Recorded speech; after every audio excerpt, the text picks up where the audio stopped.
chapter 2, chapter 3 is still really kind of just that introductory background, easing us into things kind of chapters. But unit 2, which starts with chapter 4, like I said, I feel like that's where we're really getting into the meat of technical writing and actually doing technical writing. Chapter 4 is about correspondence and like electronic communication. Specifically, we focus primarily on email and messaging. But then we get into letter writing and business letters and memos as well. But that will be on Thursday. Today we are just finishing up chapter 3. So we started on chapter 3 the other day. Chapter 3 is all about collaborative projects, collaborative writing in the workplace.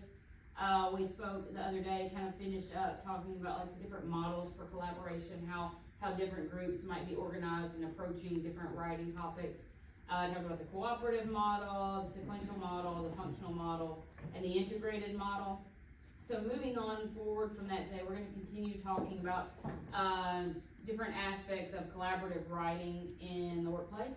One of the most common things you will see in the modern workplace, regardless of the field you go into, very often in the present day, there's some sort of computer-supported collaboration, some kind of a technological aspect to collaborative work or collaborative writing. And that just simply means there's some kind of technology involved. You're not sitting down writing with pencil and paper. That it can be, and that range, that can mean a wide range of things, but there's some kind of a computer-supported aspect of technical writing in the workplace. So to be successful writers, employees today must be proficient in using multiple types of collaborative software applications. Oftentimes these are referred to as groupware. A recent survey indicated that 80% of business professionals depend on technology to collaborate. So about 83% of people in the workplace, in some kind of a professional environment, rely on some type of technological tool to work with their coworkers, their peers, or their boss, or whatever. So you're going to be expected to know, or at least be able to learn, how to navigate different document tracking systems, internet, or computer-based collaboration systems. So there's some advantages to this type of collaborative work. One, when you have some type of an electronic component or an internet-based group tool you can use, this really increases the opportunities for the group to meet. What is probably the number one most common group electronic meeting tool that's being used right now? Maybe Zoom. Zoom, right? Think about when the pandemic was going on and every single thing, everybody was doing Zoom for everything. But it provides a little more flexibility in allowing a group to meet when you don't necessarily all have to be in one place at one time. You can be wherever you are, just meeting at a designated time. Computer-supported collaboration also allows for improved feedback or accountability. When everything is provided to a group and exchanged within a group, all within some kind of a technological system, there's timestamps on everything. So you know when everyone is doing their part of the job, whether they're meeting their deadlines on time or they're getting it turned in past time. So there's that element of accountability. If you know what time you turn in your portion of the project, everybody's going to be able to see when you're submitting your portion of the project.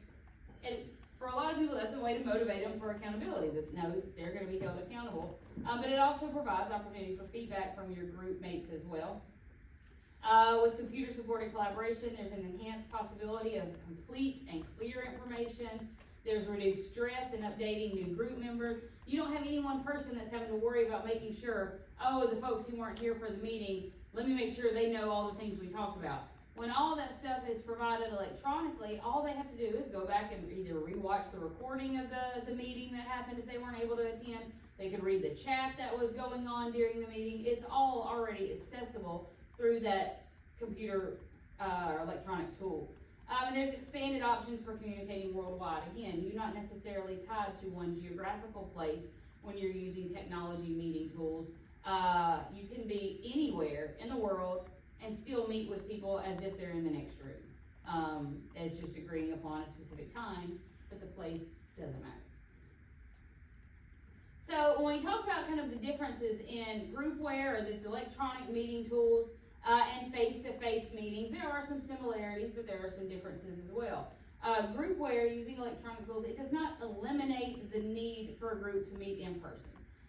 Even here on campus, I'm on several committees as a faculty member here, and most of my committees that I'm on, that we do here on campus, we still have face-to-face meetings, like once a month or once a semester or whatever. We still designate a room on campus and a time on campus that we're all gonna come together and we're gonna meet and discuss whatever that committee needs to talk about.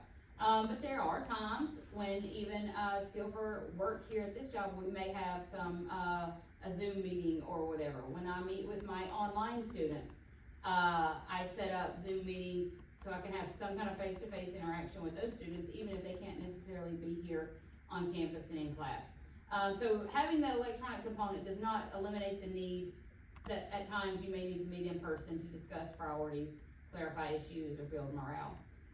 Groupware can enhance meetings by allowing people to draft and discuss documents online before a meeting.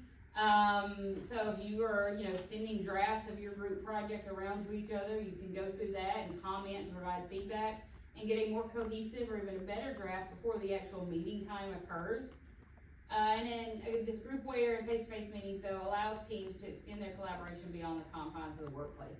Again, meaning you're not necessarily tied to a specific geographical location as a requirement for meeting with your group mates. So there's types of groupware, and that groupware is kind of that fancy word. It just means some kind of electronic computer-based tool to communicate with your group. But the most common one used every day is email. Email is a type of groupware. It is an electronic form of communication that allows you to communicate with other people within your group, right? So with email, you can use email to send collaboratively written documents as text files or PDFs. Even team members within the same office or from around the globe, you can access the same document at the same time. You guys know you can do that with like a Google Doc, and everybody can look at the exact same Google Doc at the same time, and you can make comments and you can make revisions, and in real time, the person next to you can see those edits or those comments you're making on that document. So it allows for a truly collaborative nature with some of those tools to work on that. Email too can ensure that every member of the team is working on the same document. You have one copy, you send it out to the whole group, everybody's got the same piece of information they're working with. And email also saves the group time because it can decrease the number of meetings. If you can address a topic in an email, there's no need to call a meeting, right? That as an employee, one of the things I hate most is for somebody to call a meeting to address a topic that could have been handled in an email, right? So that's why email becomes quite a valuable tool. In addition to email, another type of groupware is kind of these internet-based collaboration systems. At one point, wikis were really, really, really popular, like online tools for people to use collaboratively. They're still around some, but I don't hear about them being used as much. Now, there's other apps and programs available. You guys know what a wiki is? I mean, Wikipedia is like the prime example of a wiki, but a wiki itself. It's a website where team members can be given passwords. They can check the documents kind of in and out of the site. They can go in and update it and change it just like Wikipedia. And somebody else can come back later and see those edits and changes that have been made. Every time that wiki is updated or changed, it gets like an update number, like version 1, version 2, version 3. So you can go back and see like what it looked like before, what the newest version looks like. And everybody that has access to that wiki can see like all of the revisions that it has gone through. You also have online word processing systems that bundle. You can file share, you can collaborate, do like Google Docs, with word processing.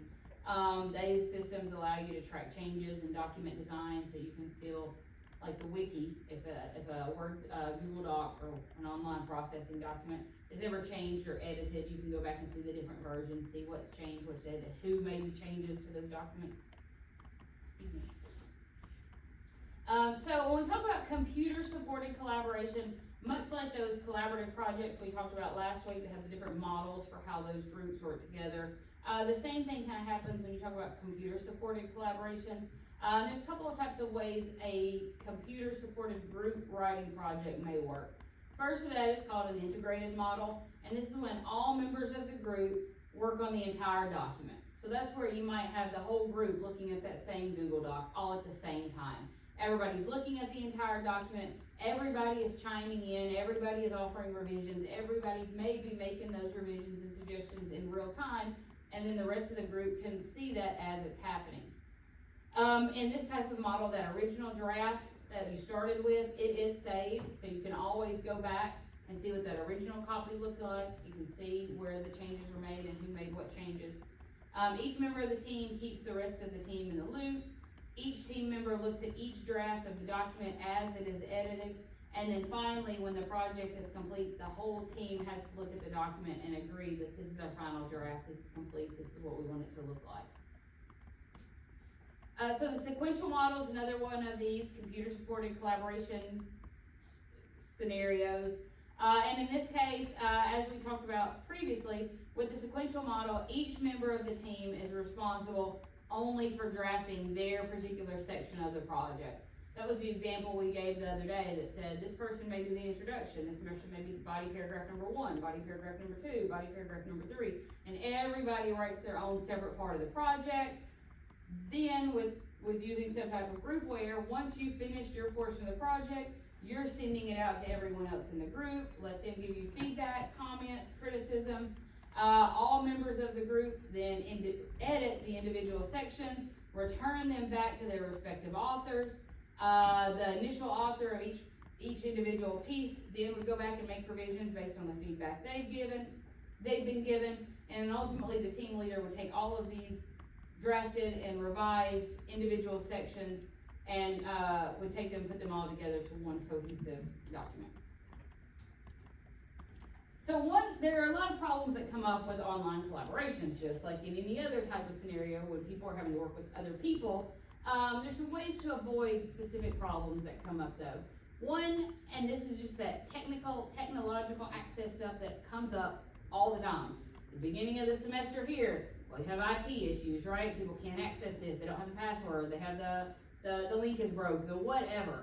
So if you're gonna use any type of technology in your collaborative project, the very first thing you want to do is make sure that the whole team has access and the authorization to whatever tool you're using.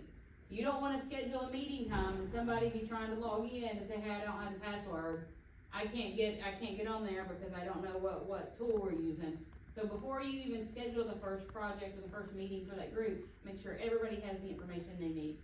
Make sure everyone in the group is already in the loop. What time are we meeting? What is the purpose of our meeting? What are we working on together?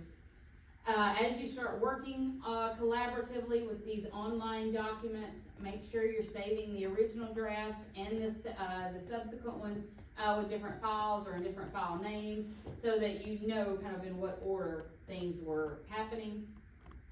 Make sure you're linking each revision to the individual who made it so you know, and there's that tracking of who did what to your project in your document. Make sure that you require all team members to agree to the final document. Don't get to the final document and say, hey, 4 out of the 5 of us think it's great. I don't know where number 5 is, but we're just gonna assume he says it's good. Don't make that assumption, all right? Make sure everyone is involved in agreement with the final document. Because sure enough, you make the assumption old number 5 out here is gonna agree with this, something's gonna come up and he's gonna have a problem with it. So always make sure everybody's in agreement. And also always maintain confidentiality to protect the document from unauthorized users. If you're working on a confidential document, whether it's confidential to your employer, to your job, to your client, whatever, you want to make sure that when you are working on it, you are doing it in a confidential way that other people won't have access to. So you got to plan a meeting. Let's say that's the project, right? You have been assigned a group, you have been assigned a project, you have to plan the meeting, you have to get you all together. So if you are the one that is given the responsibility of planning this group meeting, here's the questions that you might want to ask that make planning it a little easier. First of all, what is the purpose of this meeting? What are we all getting together to do? We're not getting together just to chit chat. What are we hoping to accomplish? After you know what the purpose is, ask yourself who should attend this meeting. Is this a meeting that say, hey, everybody who does the same job I do, we need to do this, or or whatever, just who would it benefit to be in this meeting? What specific responsibilities will each individual have? When should the meeting take place and where should it take place? So the when, you want to figure out a time that everybody's available. everybody that you're gonna ask to come, you wanna make sure you're scheduling at a time that works for them. And then where it should take place. Should it be an in-person meeting? Should it be an online meeting? Should it be some kind of a combination of both? But if you can answer all of these questions with some clarity, it'll make planning the meeting itself go much more smoothly. After you got the meeting planned, you know who's coming, you know what your purpose is, you know where you're gonna have it, when you're gonna have it. Next thing you wanna do is make an agenda. What is an agenda for a meeting? Like the main points you gonna hit. Yep, these are the things we gotta talk about. I chair the assessment committee here at SAU Tech. We meet once a month. The week before that meeting is scheduled each month, I go and I make up an agenda. Every single month, I make one of those, and these are the topics we have to address. Here's, as the chair, here are the specifics and the details that I need to provide to the committee, that I need to ask for feedback on. But that's, every meeting I go into with that, I have an agenda already in my hand when I walk in the door. So an agenda is the list of topics to be covered at that meeting. It's a maybe a 2-page outline of the main points that are gonna be covered at the meeting. The agenda should only list those items that your group feels is most crucial. They should be important issues. You don't wanna fill your agenda up with minor things, or things that don't matter, or things that could be decided, kind of on the side or something. And you also want to prioritize your action items, your topics on your agenda, so that you're addressing the most important issue first. Whenever you come into a meeting and you're asking other people to give their time to your issue that you're focusing on, the very first thing you address should be the most important, and then you work your way down from there. You always want to make sure you're being courteous. What does it mean to be courteous? Considerate, you're kind, you're respectful, right? So you want to observe courtesy at group meetings. Whether you're the group host or the leader or a group member, be polite and respectful of the other people in your group. One, be on time, right? You don't want the group waiting on you 10, 15, 20 minutes before they can get started. Turn off your phone when you go into a meeting. Nobody else wants to hear your phone ringing. Nobody wants to hear it buzzing. Nobody wants to see the lights flashing. So make sure that's not disrupting anybody else. Don't send text in the middle of a meeting. What does that tell your group members if you are more focused on sending text while you're having your meeting? Yeah, the message you're giving off is that those texts you're having to send are more important to you than the meeting at hand. Make sure you avoid side conversations. This happens really, really easily. This happens more easily the larger of a group you're working with. But those side conversations are where maybe you have 10 people on a committee or 10 people in a group working, but while the host or the group leader, whatever, is trying to go through the agenda, you have 2 or 3 people over here having a conversation about something else. And then the next thing you know, 2 or 3 people over here talking about something. And you got all these little side conversations going on while the group leader or whatever is trying to go through the agenda. So you want to avoid those side conversations. You want to avoid interrupting. I mean, it's one thing to politely raise your hand, ask for clarification, or wait to the end, but you don't want to just jump in while somebody else is talking. You can wait for like a natural pause or a natural lull in the conversation and make your comment, but again, you don't want to cut someone else off to make your point. Always do your best to be an active listener. Have you guys heard the phrase that there are 2 types of people in this world? There are people that listen and there are people that wait to talk. What does that mean?